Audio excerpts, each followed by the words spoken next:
ပစ္စည်းဥစ္စာရှာဖွေစုဆောင်းတဲ့အခါ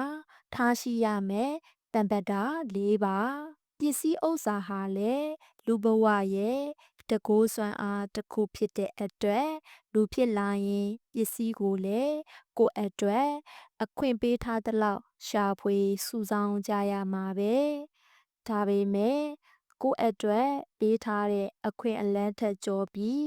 ရရင်ပြီးရောဖြစ်ချင်ရာဖြစ်လို့ပေါင်မခတ်ပဲရှာဖွေရင်တော့တကိုးစွမ်းအားဖြစ်မလာပဲအန္တရာယ်ထုတ်ကြီးသားဖြစ်သွားလိမ့်မယ်ကိုယ့်အတွက်ပေးထားတာမဟုတ်တဲ့အခွင့်အလမ်းစီးပေါင်ကိုမကျော်လွန်ဖို့လိုအပ်သလိုကိုယ့်အတွက်ပေးထားတဲ့အခွင့်အရေးကိုလည်းပေးထားသလောက်အတိအကျ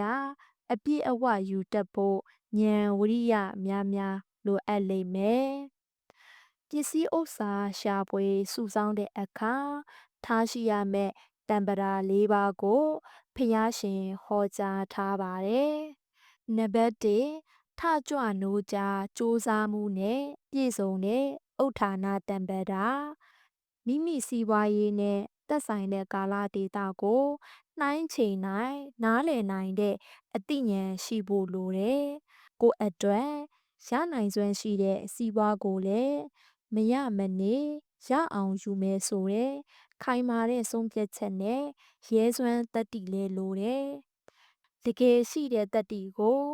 ယတ္တိအနေနဲ့ဖော်ထုတ်ပြီးကိုယ်ထိလက်ရောက်ထထကြကြနိုးနိုးကြကြစူးစမ်းဖို့လည်းလိုတယ်။100တန်းတတ္တိရှိပေမဲ့90တန်းသာစူးစမ်းရင်90ပဲရမှာပေါ့။နံပါတ်2ပစ္စည်းအဝင်နဲ့အထွက်ညီမျှအောင်အသက်မွေးတက်သုံးစွဲတတ်တဲ့သမစီဝိတာရလာတဲ့ပစ္စည်းနဲ့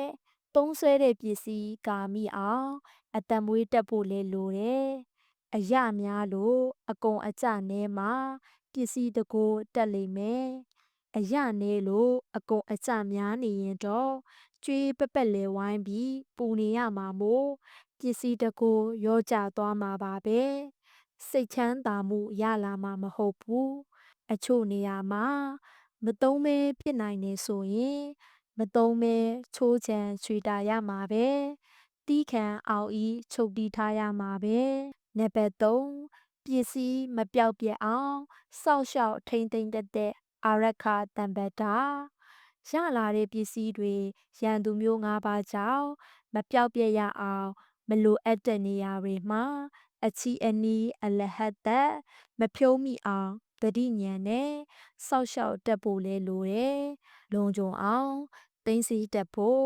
ရင်းနှီးမြုပ်နှံတက်ဖို့လဲလိုပါတယ်။နံပါတ်4အပေါင်းအသင်းကောင်းကိုမိတ်ဖွဲ့ပေါင်းတင်တက်တဲ့ကလျာဏမိတ္တတာတရားရှာတဲ့နေရာမှာသာမိတ်ဆွေကောင်းလိုတာမဟုတ်သေးဘူး။စီးပွားဥစ္စာရှာတဲ့နေရာမှာလဲ